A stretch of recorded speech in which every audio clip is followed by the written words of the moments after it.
Yes, again, alright mga minamahal, Alicia ninyo, nagbabalik muli para sa ating panibagong video. So, alam niyo itong si Digong, no? May pagkatarantado din eh. 'Di ba? Ay, nako, kaya ka nakukulong eh. Dahil sa mga ganyang statement mo eh. Akala ko ba meron tong sakit na kalmot-kalimot? Oo. 'Di ba? Akala ko ba unable na to para sa ano? Para mag-fit dyan sa trial. Kasi yan yung ini-insist nila. Kasi pag sinabi nating unable to fit the trial, ibig sabihin wala ka na talagang kakayahan. 'Di ba? Pero bakit ganito? Oo, nagawa niya pang mag-advise kay Bato de la Rosa. So ngayon, ang naging messenger, itong si Sara. Ito yung advice ni former President Duterte kay Bato de la Rosa. Imbes sana, no, na serve as lesson na lang din sa, kasi total, nakulong naman din itong si Digong eh. 'Di ba? Serve as lesson na lang din kay Bato de la Rosa na, 'di ba, trabaho ka, pakita ka. 'Di ba, harapin mo kung meron ka mang dapat harapin. Diba? Huwag ka nang ano dyan. Diba? Magtago. Kasi ganito din naman yung patutunguhan mo. Diba? Instead na mag-advise sana, syempre, diba, public servant, itong si Bato de la Rosa, abay, hinimok pa na magpakatigas. Oo. Kumbaga sa madaling sabi, huwag kang magpakita. Oo, ganyan pa yung advice. Di ba naman mga tarantado? Sabi dito, Duterte kay Bato, magpakatigas ka. Binati ni dating Pangulong Rodrigo Duterte si Senator Bato de la Rosa para sa ika-64 na kaarawan ng senador. Ayon kay Vice President Sara Duterte, ibinahagi ng bise matapos ang pagbisita niya sa kanyang ama sa The Hague, the Netherlands. So, hindi pa rin dumadalo si Bato de la Rosa sa sesyon sa Senado magmula nang may ulat na mayroong umanong warrant of arrest ang International Criminal Court laban sa kanya. Wala pa ngang wala pa ngang warrant of arrest, hindi pa nga klarado eh. 'Di ba? How much more pa kaya pag nandiyan na yung warrant of arrest? Eh di talagang literal na hindi magpapakita. Kakala ko ba? Sabi ni Duterte, magpakatigas ka. Sorry, Digong. Yung bata mo, mas malambot pa sa marshmallow. Yung bato natunaw. Oh. Yung bato mukhang magiging karton na din. Di ba naman nagpapakita mga minamahal? Ako medyo na-unfairan lang ako.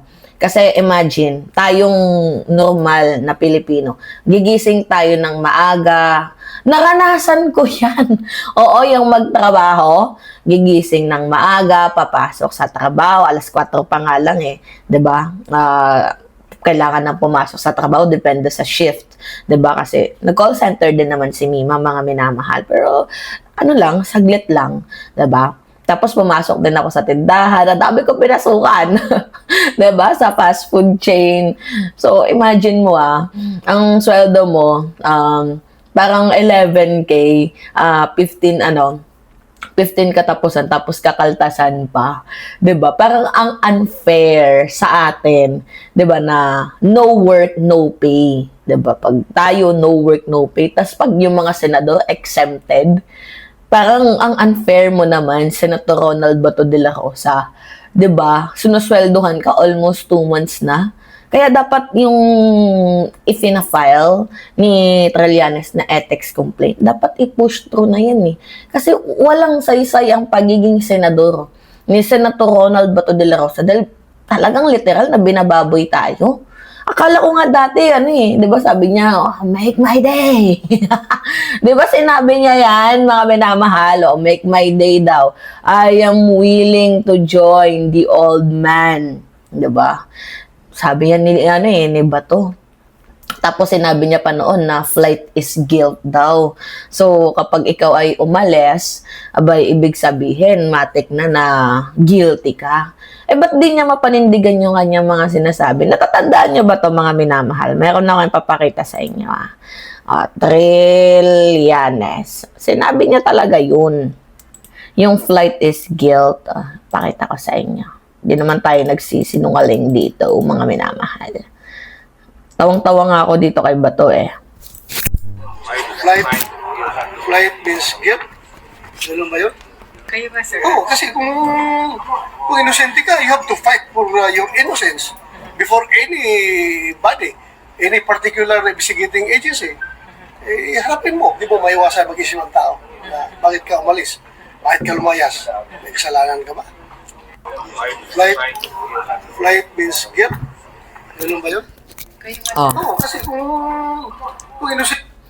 Oh, narinig ninyo mga minamahal? Parang nabumirang siya eh, 'di ba? Sabi niya pa nga noon, ngak-ngak ka ng ngak-ngak. Go ahead, Trillanes, make my day.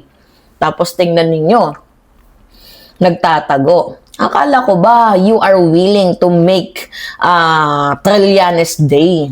Bakit? Ano yun? Tago means guilt? Gano'n na ba?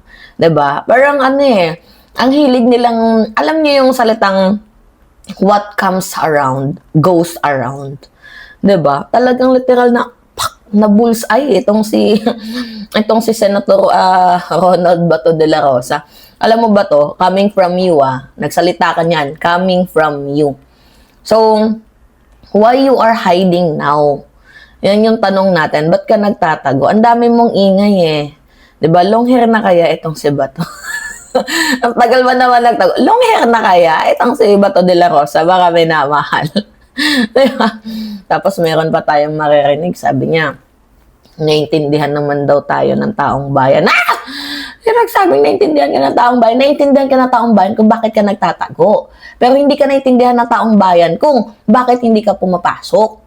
Yan yung tanong nila. Hindi ka nila bibigyan ng simpatsya kasi mali yung ginawa mo. Oo, wala nga naman magbigay yung taong bayan ng simpatsya sa taong kinagagalitan nila. Yung pinaglalaban mo noon na tungkol ba yun sa mga bayani? Hindi ka bayani ba to? Yung pinaglaban ng ating mga bayani, buhay ng mamamayang Pilipino, yung pagka-Pilipino. Ikaw, maka-China ka na nga. Oh, bukod sa pagiging maka-China mo, ano pa yung issue mga minamahal ni Bato de la Rosa? Bukod sa pagiging maka-China. 'Di ba pumatay ng sandamakmak ng mamamayang Pilipino? So, wag mong ihalin tulad yung sarili mo sa mga bayani dahil hindi ka naman bayani. Oo, Bato. Kaya ka naman sa bones mo. 'Di ba nakakaloka? Sasabihin niya na para din nating sinuway yung ng mga bayani. Kailan ka ba naging bayani, Bato? Kaloka ka. Siguro mas magiging bayani ka tingnan kung magpapakita ka. Ganun lang naman kasimple yun. Di ba? Alright, mga minamahal, kayo, ano yung masasabi ninyo? Si Rizal nga, di ba? Dahil sa kinulong ng mga Kastila, naging bayani. O baka malay mo, it's your turn. Kinulong ka ng mga banyaga, baka maging bayani ka. Alright, mga minamahal kayo. Ano yung masasabi nyo dito? Anyway, it's me again, Alicia ninyo. Nagbabalik muli para sa ating panibagong video.